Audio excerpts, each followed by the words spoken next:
My mom is sick, but she'll still be happy if you come to my birthday." The words drifted in as softly as the wind, yet somehow awakened a part of Ethan he thought he had buried 6 years ago. The park lay tucked behind a row of aging apartment buildings, where a few faded stone benches sat quietly amid a walkway covered in dry leaves. The early winter afternoon passed in silence. Under a silver-gray sky, no rain, no sun. The wind slipped through the bare branches, carrying a sound as delicate as time's own sigh. Ethan Moreland sat there, still as a statue someone forgot to return to storage. His tailored gray suit showed no creases, and his shoes shone like glass. But his eyes were distant, clouded. In his hands, a nearly cold paper coffee cup, held with both hands like a drowning man clutching his last piece of wood. He had just returned from the cemetery. 6 years. 6 years since his daughter passed. No ceremony, no flowers other than the white roses he brought. No family, no friends, just cold stone and this silent man who came back once a year, then spent the rest of his time as if no one had ever called him Dad. He expected nothing from that afternoon. Not birdsong, not sunlight, certainly not a voice. So when someone spoke just to his right, Ethan genuinely flinched. "Are you sad too?" He turned his head. A little girl stood there, small, thin, with messy blonde curls and a faded blue dress on her feet. One red shoe and one pink. She hugged a small fabric bag, like it held the last treasure left in the world. Her face was smudged with either dirt or chocolate, but her eyes were wide and bright. Heartbreakingly clear, Ethan paused. He had faced the toughest investors, the coldest boardrooms, but nothing had prepared him for such a simple question. "Why do you think that?" he asked, his voice instinctively soft. She pointed. "Because you're sitting alone. Like me." The logic was too honest to refute. Ethan exhaled and gave a slight nod. "So, why are you sitting alone?" he asked. The first time in weeks he'd spoken outside a meeting. "Because it's my birthday," she answered, with odd seriousness. "My mom is sick, but she'll be happy if you come." It was like something brushed the dust off him. "Come where?" Ethan asked. "My birthday party. Over there." She turned and pointed toward the red brick apartment buildings in the distance. "I don't think I should intrude," Ethan said carefully, rising and straightening his coat. But a tiny hand grabbed his sleeve, tugging gently with a quiet determination that surprised him. "I've been saving candy all week. I can only open it today. I need a guest." Ethan looked down. That hand was fragile, but firm. Those eyes didn't hold tears, just hope. And strangely, Ethan wasn't afraid. He felt chosen. "What's your name?" he asked, voice lower now. "Lucy. What's yours?" "Ethan." "Ethan what?" He hesitated. It had been a long time since anyone asked for his full name. "Ethan Moreland." Lucy thought for a second. "Sounds like a name from a fairy tale. But you don't look like someone from a story. Should I be sad or glad about that?" She shrugged. "I don't know yet. But today, you're invited." Ethan looked down at the girl, at the solemn honesty in her young eyes, something that shouldn't exist in someone so small, and felt something break loose inside. He hadn't attended a birthday in years, not even his own. The last one was in a hospital room, when his daughter was too weak to blow out the candle. This little girl was pretending too, just like his daughter did. And so they walked together, one man who sometimes forgot why he kept breathing, and one little girl determined to keep a promise to her mother, that there would be a party. Even if it meant only 3 pieces of candy, even if there was only one guest, even if that guest was a stranger, pulled from the shadows by a crayon drawing and a pair of tiny hands brave enough to reach for someone else. And for the first time in 6 years, Ethan let someone lead the way. If you've ever believed that a simple invitation could change a life, stay with American stories. Sometimes, it's the most ordinary things that spark the beginning of something extraordinary. The second-floor hallway was long and dim, wrapped in the smell of mildew and stale cigarette smoke that had seeped into the walls years ago. A flickering ceiling bulb cast specks of light like lost moonbeams. Each of Lucy's steps made the wooden floor creak, but she walked with ease, as if she belonged to this place in a way no one had ever taught. Ethan did not. Every step he took sounded like a misplaced echo. They stopped in front of a faded wooden door with peeling paint and a crooked number 2B, one side barely clinging on with dried glue.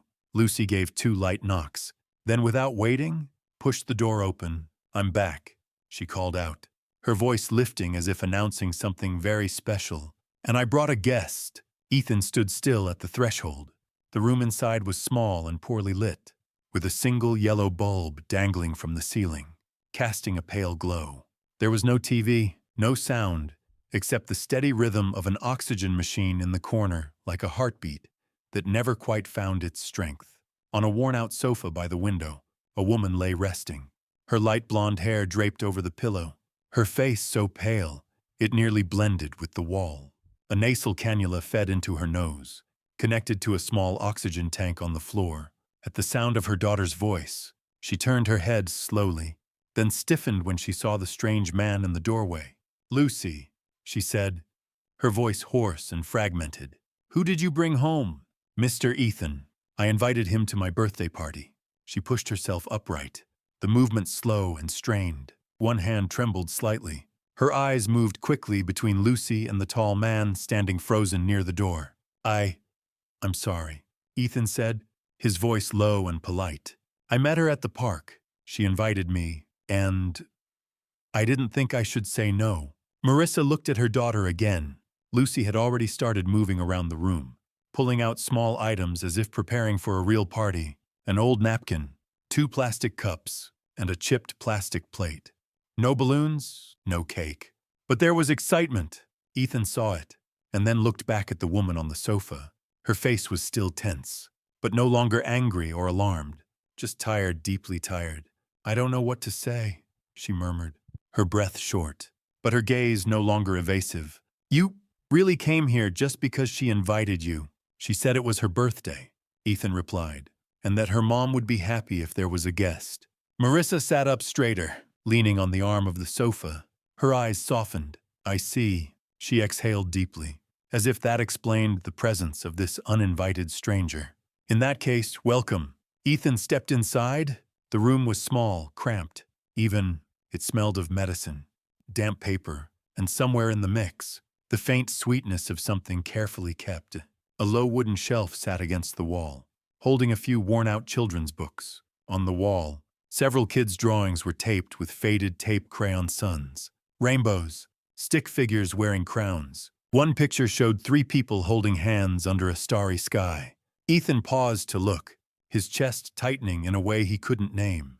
Lucy had finished laying the napkin on a small folding table in the center of the room. She pulled 3 hard candies from her fabric bag, 1 red, 1 blue, 1 green. "The best candies," she announced, with the seriousness of someone presenting dessert at a fine restaurant. "I've been saving them all week." Marissa watched her daughter, her expression softening, her gaze drifting to a far-off place. Then she spoke, almost to herself. "I promised I'd bake her a cake before I got this week." Ethan looked up. "You don't have to explain that to me." "No," Marissa said, still looking at her daughter. "I don't owe you. I owe her." No one said anything else. Lucy had placed the 3 candies on the chipped plate, carefully wiping the crack along the edge with her sleeve. "Can we start now?" she asked. Marissa nodded, her voice softer. "Of course. It's your party." Lucy straightened up and took a deep breath. "I'm going to sing." Ethan sat down, not on a chair, but folded his coat beside him and sat cross-legged on the floor. Marissa noticed, and her shoulders eased, for reasons even she might not have known. She sank deeper into the sofa, her hand touching the oxygen tank. But she didn't turn away. "Happy birthday to me. Happy birthday to me," Lucy sang, her voice light and a little shaky. At the final line, she looked at the plate. No cake, no candle. She hesitated for a moment, then said, "Now I'm going to blow out my wish." Ethan didn't know why, but his chest tightened. He couldn't stop himself. He reached into his coat pocket and pulled out a silver lighter. It was scratched, but still lit. A once meaningless object now felt like it had found its purpose. He turned to Marissa. "May I borrow a toothpick?" Marissa looked at him, momentarily caught off guard. Then she nodded. A plastic cup on the shelf held a few. Ethan broke one in half, lit the tip. He held it up in front of Lucy and tilted his head. A wish can only start when someone else lights the flame. Lucy's eyes widened. Then she leaned forward gently and blew. The flame went out. No one spoke for a few seconds. Then Lucy smiled. "Now I've had my birthday party." Marissa smiled faintly, and Ethan, for the first time in years, felt that in this small, worn-out room, he was no longer the outsider. Inside that run-down apartment, 3 candies were enough to make a real celebration, with a quiet promise no one dared to speak aloud. That maybe, just maybe, this was the place worth staying for. The next morning, Ethan sat in the top-floor conference room of Axiom, his back to the skyline stretching out behind the glass wall. The city braced itself under the early sunlight, each building like an armored ship awaiting orders, ready to swallow anything fragile left on the ground. Inside the room, the air was taut like a drawn bowstring. On the screen, the words Project Ember, Phase 2 appeared alongside glowing financial charts in shades of green and pale blue. Max, the CEO, was presenting the progress on clearing out the eastern residential zone. If we stay on schedule, we can begin demolition of the old buildings within 8 days. Eviction notices have been delivered to most of the residents. The biggest problem is the E-block. Some units haven't vacated yet, including 2B. Ethan remained silent. He heard every word like someone standing outside a glass room, seeing every movement but unable to make out the sound. The blueprint of the resettlement zone was being projected, but his mind refused to hold on to dimensions or ratios. Instead, it drifted to apartment 2B, where a little girl wore a crown made of foil, blew on 3 candies as if they were candles, and a mother forced a smile through every painful breath. Ethan didn't see bricks or old plumbing. He saw a broken coat hook, a crack slithering along the wall like a scar, and the look in the woman's eyes when he stepped through that door. Max went on. "If we accelerate progress, the European Investment Fund will commit to the next round. We just need to keep our contractual promises." Ethan set down his coffee cup. The sound was small, but every head turned toward him. "Stop," he said. A hush swept over the room, as if that word had frozen the air. "What do you mean?" Max asked, eyebrows tightening. Ethan removed his glasses and looked up. "I want to pause the project. We haven't properly assessed the social impact. These people haven't left. They live there. And we're destroying something they'll never be able to rebuild." A finance manager spoke up, confused. "But Ethan, we've signed contracts. The funding schedule is locked in." "I know. Stopping now will trigger breach penalties. We could lose tens of millions." "I know," Ethan repeated, this time quieter but firmer. Max sighed. "This isn't like you." "Ethan, are you sure about this?" Ethan looked past his colleagues, out toward the sky, where glass windows reflected a city he had long learned to see in numbers. But today, for the first time, he saw it tremble for something beyond measurement. "This isn't a strategic decision," he said, "and it's not a humanitarian move either. I just think there are some things you can't rebuild once they've been torn down." No one said anything more. The projector screen remained lit, growth arrows still pointing up. But in that room, Ethan stood, closed his notebook, and walked out. As he stepped into the hallway, his phone vibrated. On the screen was an international number, Larson Capital. He answered. "Ethan," came a voice cold as glass. "I just heard you paused Ember. If that's true, we'll have to reassess the entire next funding round." Ethan didn't reply. He stood still in the long hallway, where light bounced shadows across the mirrored walls. "Do you know how much this will cost you?" The voice continued. Ethan looked toward the end of the corridor, where a young assistant was walking someone past, laughing as she pointed at a newly hung mural. "Yes," he said, and hung up. For the first time in years, Ethan didn't walk into his private office to review reports. He headed straight to the elevator, pressed the button for the ground floor. Inside him, there was no plan. Only one image, the blinking eyes of a child, looking at him as if seeing something that couldn't be bought, replaced, or promised, only present. In the exact moment it was needed.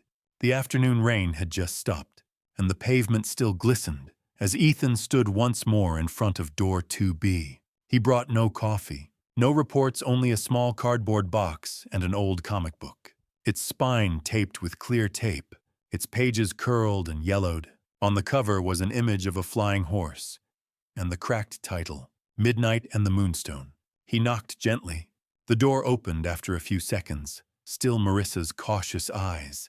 But this time, there was no guardedness, only weariness, a deep, quiet exhaustion, as if the whole world had passed through her and left nothing but a breeze. "We didn't call maintenance," she said, voice hoarse. "I know." Ethan raised both hands, then the small box. "I just brought a little apology and a reading invitation." Lucy peeked from inside and rushed out like a tiny arrow. "You came." She wrapped her arms around his leg like clinging to a tree trunk after a storm. Ethan paused, then slowly bent down and held out the gift box. Inside was a small cupcake, its frosting tilted from the bumpy ride, and a star-shaped wax candle, no longer just a toothpick with paper. Lucy's eyes widened. "Can we blow out the candle again?" Ethan asked. She nodded eagerly. Marissa sighed, but then stepped aside to let him in. The inside looked the same, only now the light was gentler. A filament bulb glowed in the kitchen corner, casting a warm yellow light like a quiet flame. Ethan placed the cupcake on the table and lit the candle. The flame shimmered green, like a cat's eye in the dark. Lucy stood before the table, hands clasped behind her back, eyes shut tight. "Made your wish?" Ethan asked. "Yes," she said.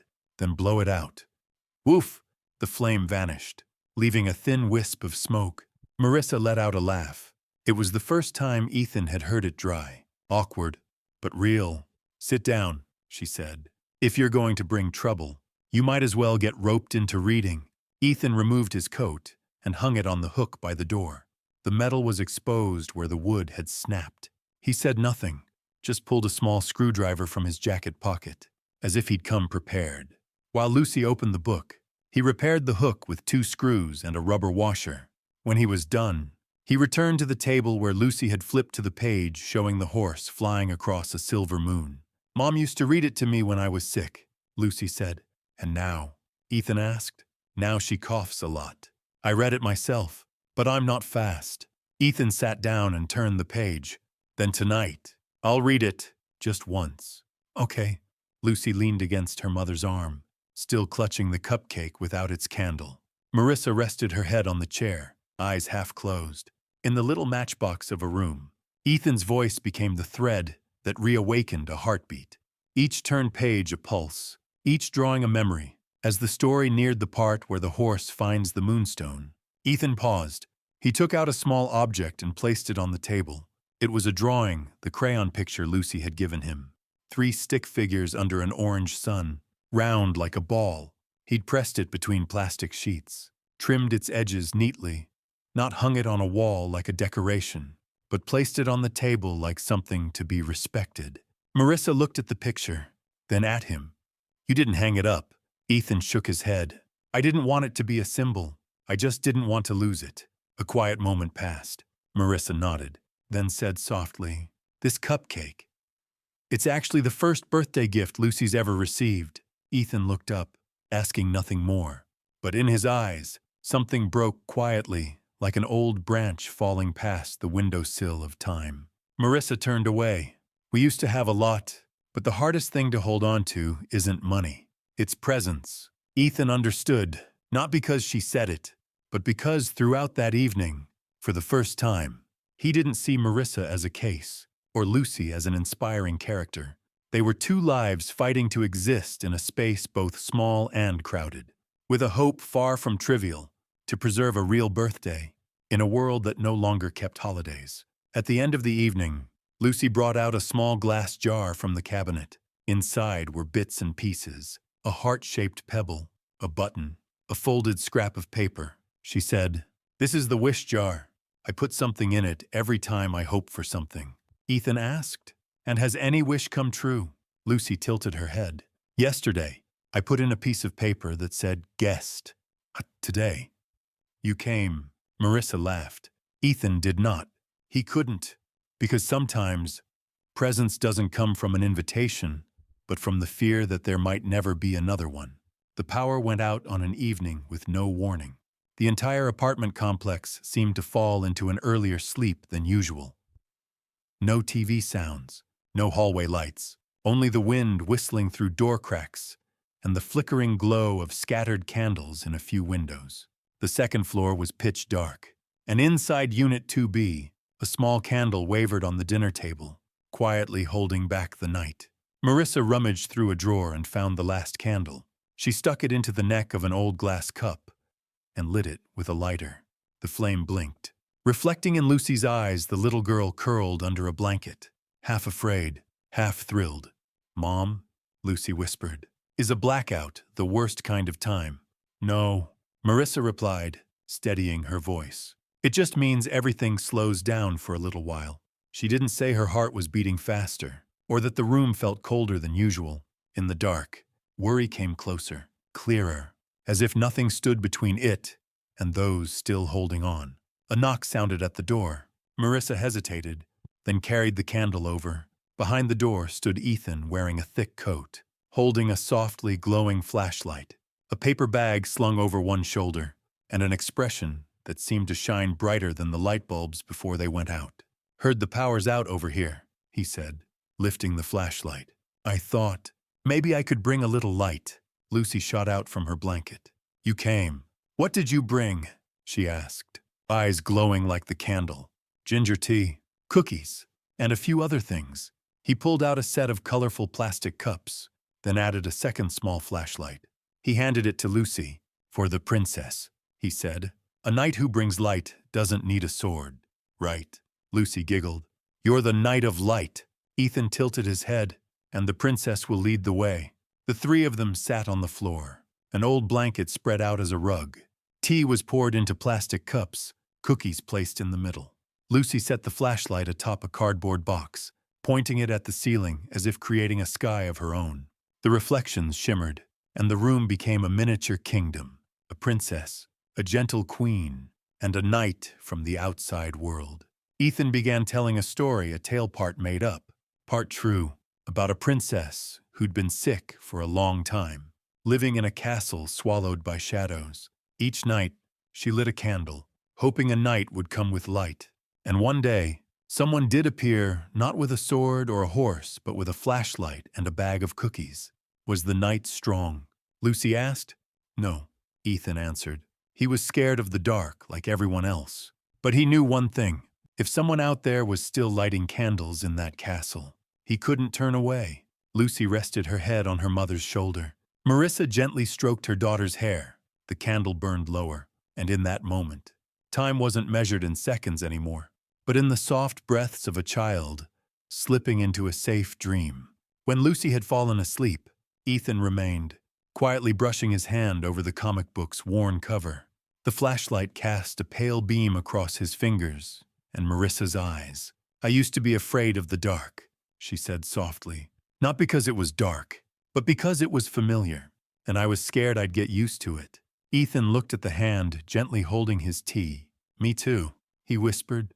"But this is the first thing I don't want to lose." Marissa didn't reply. She simply placed her hand down near his, not touching, but not pulling away either. The last candle went out. In the total darkness, they could no longer see one another clearly. And yet, strangely at the moment, the light was weakest. They began to truly see each other. That early morning, the wind swept through the trees behind the building, as if trying to wake something fragile. Dew still clung to the ground as Lucy stepped barefoot into the backyard, her teddy bear in hand. She stopped beneath the old pear tree, where the swing creaked whenever the wind slipped through the window cracks. There, resting quietly on the soft grass, was a white feather, delicate and strangely clean, as if it had never touched the dust of the world. Lucy bent down, picked it up, and lifted it gently with both hands. As if afraid it might hurt, she whispered, "Must be from the bird that keeps secrets." A moment later, she tucked it into her coat pocket and turned back toward the house. Just as the first clouds blushed pink and orange across the waking sky, the phone rang as Ethan was making coffee in the quiet apartment. A call from an unfamiliar number, local area code. He answered, his heart sinking slightly, as if he'd already known. "Is this Ethan Foster?" A nurse's voice came through, polite but urgent. You're the only number little Lucy remembered. Her mother was admitted to the ICU this morning. She hasn't cried yet, but she's waiting for you in the hallway." Without a word, Ethan grabbed his coat, leaving the coffee still dripping behind him. The hospital hallway was blindingly white, cold with antiseptic and the steady hum of machines like an invisible heartbeat. Lucy sat curled up on a long bench, hugging her worn-out teddy to her chest. Her face looked frozen, stripped of the innocence from the days of fairy tales. When Ethan arrived, she didn't speak. She just stood and reached for his hand. Her tiny fingers were cold and trembling. The ICU door opened. Inside was Marissa motionless amid a web of tubes, her face pale enough to disappear into the neon light. Lucy stepped closer, standing at the foot of the bed in silence for a long while. Then suddenly, as if everything she'd held in since dawn cracked open with a single breath, she whispered, "She's not opening her eyes. She's not blowing candles with me anymore. Please." And for the first time, Lucy cried, not the wailing or sobbing kind, but a choked, quiet cry, the kind that sounds like a clock being stilled, or like a wish that never made it out loud. Ethan knelt and held her, letting Lucy's grief seep silently into the shoulder of his coat. He didn't ask, didn't hush her. He simply held on, letting her know she wasn't alone. After a while, Lucy unzipped her small, faded blue crossbody bag. She pulled out a little bottle once used for pills. On the cap was a piece of tape, scribbled in purple crayon. "Wish." She placed the bottle on the bedside table, then opened it and gently removed each item. First, the white feather soft as milk thread. "I found this under the tree this morning," Lucy said, her voice still shaky, but her eyes glowing. "It's like an angel's hug." Next, a tiny origami crane, folded from a prescription slip. The folds still showed printed letters, medication name, dosage, and Marissa's scribbled handwriting. Lucy stroked its back. She folded it while waiting for the doctor. I asked her, if a crane could fly, would she get better? Ethan didn't smile. He just looked at the crane, then at Marissa, the woman lying still, yet somehow still the source of all hope. He could hear her voice in his memory. If a sick paper can become a wish, then maybe hope knows how to fold wings. Finally, Lucy looked up at him. "I was going to put in one more thing, but I think you should do it." Ethan hesitated, then reached into the inner pocket of his coat. He pulled out a worn sheet of paper, its edges slightly frayed, but the crayon drawing still clear. It was the picture Lucy had given him, 3 figures under a yellow sun. One little girl wearing a crown, one long-haired woman, and one man in a suit. Ethan folded it not perfectly, but gently, then placed it into the bottle, between the crane and the feather. "Because sometimes," he said, almost in a whisper just for Lucy, "people need their name in a picture to start believing they belong." Lucy said nothing. She just pulled his hand closer, resting her head on the arm he'd placed on the table. A while later, when the doctor came in and saw the little bottle by the bed, he raised an eyebrow. Ethan stood. "I want to get tested for a bone marrow match," he said. The doctor paused. "Are you family?" Ethan looked at Lucy. She squeezed his hand tighter. Then he looked at Marissa, her eyes shut, as if holding on to a dream not yet finished. "No," he answered, "but I'm the only one she has." In the gentle light of late afternoon, the hospital room no longer felt as cold as it had that morning. The curtains had been pulled aside, allowing sunlight to pour in with all the tenderness of an approaching spring. Ethan sat in a green plastic chair, leaning slightly toward the bed. In his hand was a completed bone marrow donor registration form neatly filled, without a single tremble. On the back of the paper, instead of leaving it blank, was a crayon drawing in purple, a little girl wearing a crown, a woman with long, tangled hair, and a man in a suit leaning slightly, as if shielding the other two from an invisible rain. Ethan folded the paper, not letting the doctor take it just yet. He wanted to hold on to it a bit longer, maybe not out of fear, but because sometimes, when a man signs his name for the greatest thing he's ever done, he also wants a very small, very human reason like a child's drawing to carry with him. The door opened quietly. The doctor nodded. "She's awake." Marissa lay there, the light casting across her forehead and pale cheeks. making her look as though she stood between two worlds, one where pain had just receded, and another where life waited to be held onto. She opened her eyes slowly, and the first thing she saw wasn't the ceiling or the wires, but the man sitting there, never leaving his chair, as if there had never been a choice but to stay. Her voice was weak but clear. "You did it." Ethan didn't nod, didn't speak. He simply placed the paper in her hand. Marissa looked at the front, then turned to the back. She touched the drawing, her finger resting on the figure of the man. A long silence passed between them. Then she spoke, slowly, as if asking herself, "Did you do it for me? Or for your daughter? Or because you can't stand seeing someone in pain and not do something?" Ethan leaned back, folding his hands across his chest. His eyes drifted to the window, where the sky had begun to change color. "Maybe all of it," he said. "Maybe none of it. Maybe because of one blackout evening. A little girl called me a knight, and a woman smiled when she had no strength left to smile." He looked back at her, meeting her tired gaze for the first time without turning away. "But I came because you're still alive." Marissa didn't respond. She didn't have the breath to cry, nor the strength to doubt, but she raised her hand, reaching for the same hand she once pushed away, once mistrusted, once thought she'd never let near. This time, she held it, not tightly, not desperately, just enough to say, "I understand," and Ethan didn't squeeze back. He simply let it rest like a thank you that didn't need to be spoken. No one said the word love in that room.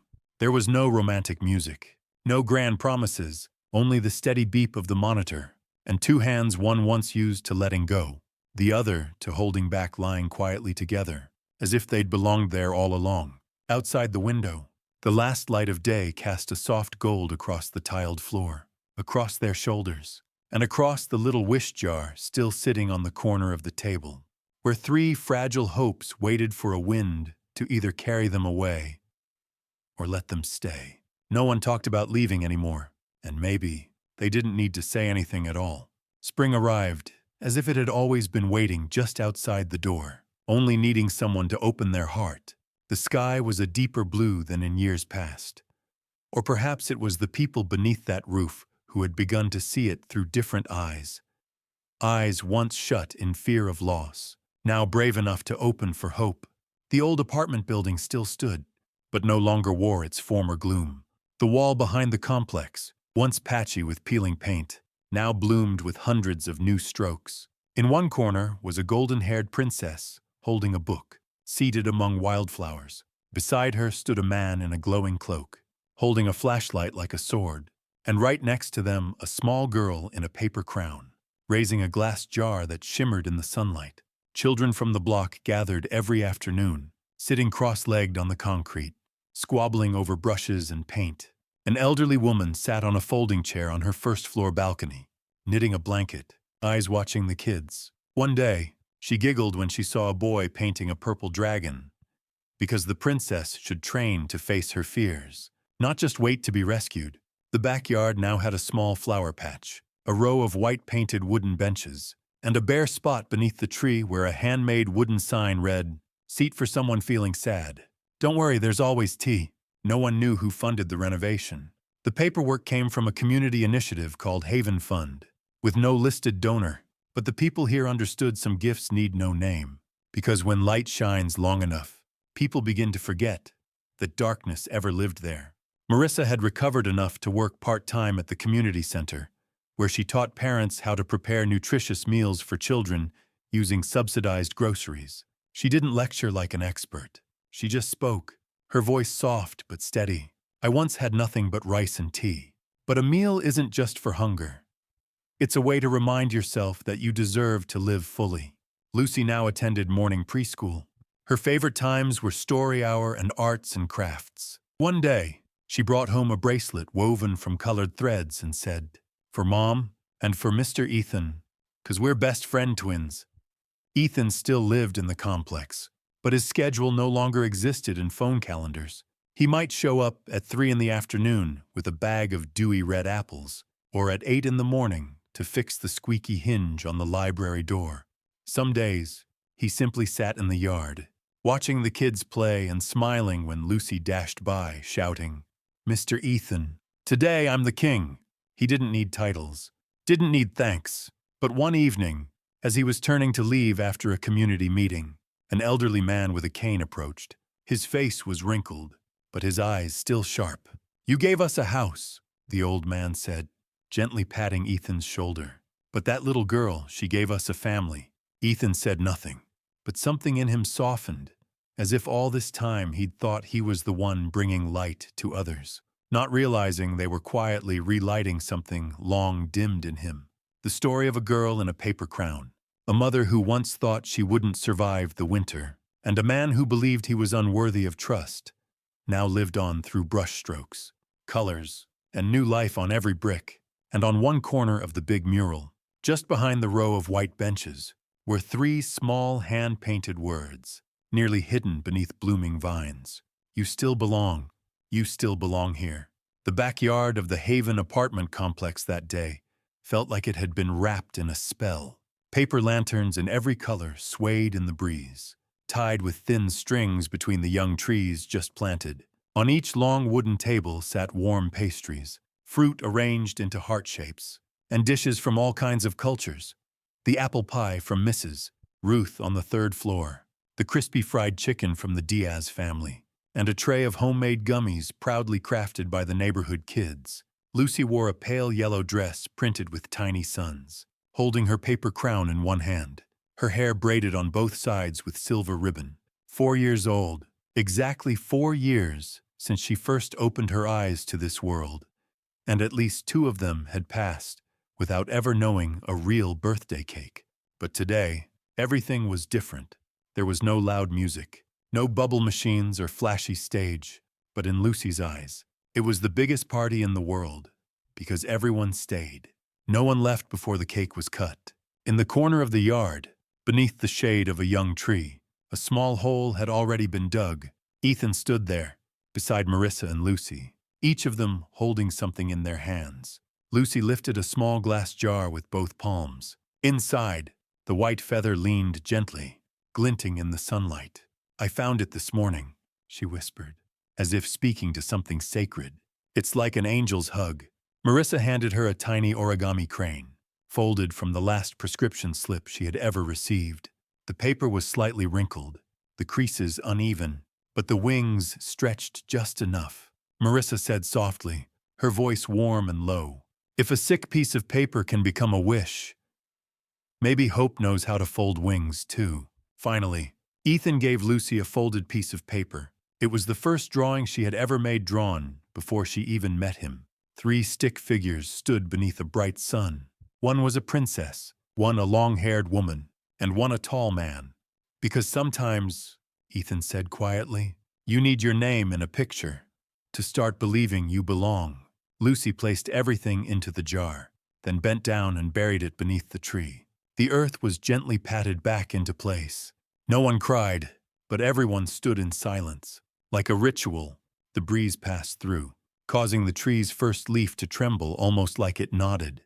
The little girl placed both hands on the soil and whispered, "So the wish can grow roots and rise up." As dusk fell, the lanterns began to glow. The children ran around laughing, while the grown-ups lingered on benches, sipping tea and telling stories of winters past. Ethan and Marissa stood by the newly planted tree. They said nothing more. Their hands did not hold, but they didn't drift apart either. The space between them was no longer about hesitation or fear, but a quiet choice to stand near, in stillness. Marissa turned to him, not searching, only confirming what she already knew. "We're not promising forever," she said. "But we're choosing today." Ethan nodded, and Lucy, the little princess of that spring, ran circles around the tree, giggling, waving her arms as if tossing a wish up to the stars rising on the edge of the sky. The young tree stood there, wind whispering through its leaves, holding a quiet promise to grow tall, like the wish buried in the soft earth, like a real home where no one needs vows, only the courage to stay. And what about you? Have you ever met a night of light in your life? Or maybe have you once been the light for someone else? Tell us in the comments. And if you believe good things should be shared, follow American Stories and turn on notifications. so you never miss a story that touches the best part of who we are.